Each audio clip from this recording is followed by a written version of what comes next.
اعوذ باللہ من الشیطان الرجیم، بسم اللہ الرحمن الرحیم۔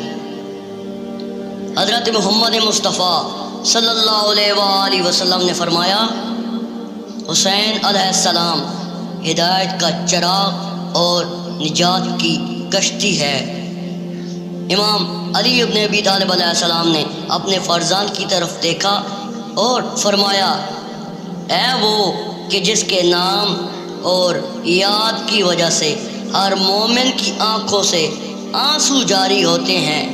امام حسین علیہ السلام نے فرمایا، آپ کی مراد میں ہوں؟ تو امام علی ابن ابی طالب علیہ السلام نے فرمایا، ہاں اے میرے فرزند،